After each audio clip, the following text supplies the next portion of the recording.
नमस्कार। आज का वीडियो में हम लोग चर्चा करने वाले हैं सप्तवर्षीय युद्ध के कारण और उनके परिणाम पर। तो चलिए बढ़ते हैं आज की टॉपिक की ओर। सबसे पहले जान लेते हैं कि ये सप्तवर्षीय युद्ध है क्या। सप्तवर्षीय युद्ध उन युद्धों में से एक है जो 18वीं शताब्दी में इंग्लैंड और फ्रांस के मध्य व्यापारिक झगड़ों के कारण हुए थे। तो इन्हीं के कारण सप्तवर्षीय युद्ध हुआ था।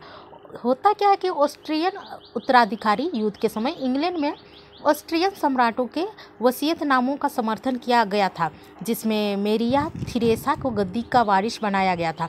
परंतु जब पर्शिया के सम्राट फ्रेडरिक महान ने उसे उत्तराधिकारी मानने से इनकार कर दिया, तो फ्रांस एवं स्पेन भी पर्शिया के साथ मिल गए। क्योंकि इंग्लैंड और फ्रांस के बीच अमेरिका और भारत से व्यापार करने के संबंध में शत्रुता थी। इस प्रकार इंग्लैंड और ऑस्ट्रिया एक ओर तथा एशिया फ्रांस और स्पेन दूसरी ओर थे। 1748 ईस्वी में का बात करें तो उसमें होता क्या कि 1748 ईस्वी में एक और सेफेल संधि के अनुसार क्या होता है कि ऑस्ट्रियन उत्तराधिकारी समाप्त कर दिया गया, परंतु ऑस्ट्रिया इससे भी प्रसन्न नहीं हुआ, क्योंकि इस संधि के अनुसार पर्शिया से उनके सिलेसिया इलाकों को अपने अधिकार में कर लिया था। और धीरे धीरे ऑस्ट्रिया ने यह अनुभव किया कि वो सिलेसिया का इलाका इंग्लैंड को गद्दी के कारण वापस नहीं पा सकता है, और इसलिए इसके लिए इंग्लैंड की अपेक्षा फ्रांस की मित्रता अधिक उपयुक्त होगी। उधर इंग्लैंड पर्शिया की ओर मित्रता का हाथ बढ़ाने लगा, क्योंकि फ्रांस के साथ व्यापारिक होड़ की दृष्टि से यह उपयोगी था। और इस प्रकार यूरोप के देशों की मित्रता में बड़े क्रांतिकारी परिवर्तन हुए, जिनके कारण कूटनीतिक क्रांति के नाम से भी जाना जाता है। और इस क्रांति के कारण ही इंग्लैंड और फ्रांस व्यापारिक अधिनायकत्व को लेकर एक बार पुनः युद्ध में कूद पड़ते हैं, और उसमें सप्तवर्षीय युद्ध हुआ जो 1756 से 63 ईस्वी तक चलता है। तो देख लेते हैं सप्तवर्षीय युद्ध जो हुए उनके ऐसे क्या क्या कारण थे, जिनके कारण उनके महत्वपूर्ण कारणों को माध्यम से जानने का प्रयास करेंगे। सबसे पहले देखते हैं इंग्लैंड और फ्रांस की औपनिवेशिक व्यापारिक प्रतिद्वंदिता। होता क्या है कि सप्तवर्षीय युद्ध का सर्वप्रमुख कारण यही माना जाता है कि इंग्लैंड और फ्रांस के मध्य औपनिवेशिक व्यापारिक प्रतिद्वंदिता थी, और ये दोनों ही अपने व्यापार को अधिक से अधिक बढ़ाना एवं अधिक से अधिक उपनिवेशों की स्थापना करना चाहते थे।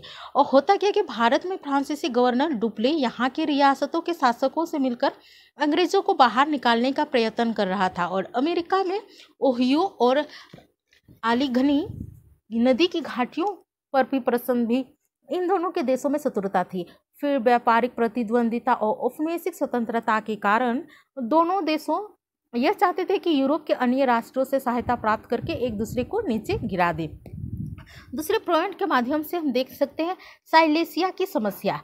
एक्सलासेलेव की संधि के अनुसार साइलेसिया पर पर्शिया के सम्राट का अधिकार मान लिया गया था, और ऑस्ट्रिया की तत्कालिक शासिका मेरिया थेरेसा ने यद्यपि उस समय उसे स्वीकार कर लिया था, परंतु वह सदैव इसी प्रतीक्षा में रही कि कब अवसर पाकर वह इस पर अधिकार जमा ले। इसी उद्देश्य से उसने पर्शिया के विरुद्ध फ्रांस के साथ मैत्रीपूर्ण संबंध स्थापित किए।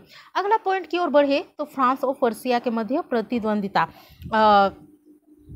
उन दिनों फ्रांस और पर्शिया के मध्य प्रतिद्वंदिता थी। दोनों देशों के मध्य सैनिक प्रतिद्वंदिता के अत्यंत भीषण रूप धारण कर लिया था, और दोनों ही यूरोप में सशक्तिमान बनने के इच्छुक थे। यद्यपि यह गौरव फ्रांस को ही प्राप्त था, परंतु जर्मनी का छोटा सा राज्य पर्शिया इतनी तेजी से उन्नति कर रहा था कि फ्रांस को उसका उत्थान सहन नहीं था।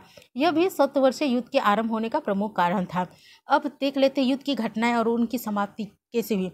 युद्ध में इंग्लैंड और पर्शिया एक ओर थे, और फ्रांस, स्पेन, ऑस्ट्रिया, सेक्सेनी और रूस दूसरी ओर थे। यह सप्तवर्षीय युद्ध 4 स्थानों में लड़ा गया। वो स्थान था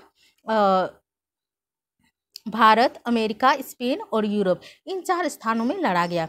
युद्ध में इंग्लैंड की विजय हुई और फ्रांस की पराजय हो जाती है, और 1763 ईस्वी में ही पेरिस संधि के अनुसार यह युद्ध समाप्त हुआ, और इस संधि के अनुसार फ्रांस को इंग्लैंड के अनेक टापू सौंपने पड़ गए। आई होप ये वीडियो आप लोग के लिए काफ़ी हेल्पफुल रहा होगा। वीडियो पसंद आए तो लाइक, शेयर और सब्सक्राइब जरूर कीजिएगा, और इसके पार्ट 2 में हम लोग देखेंगे सप्तवर्षीय युद्ध के परिणाम। धन्यवाद।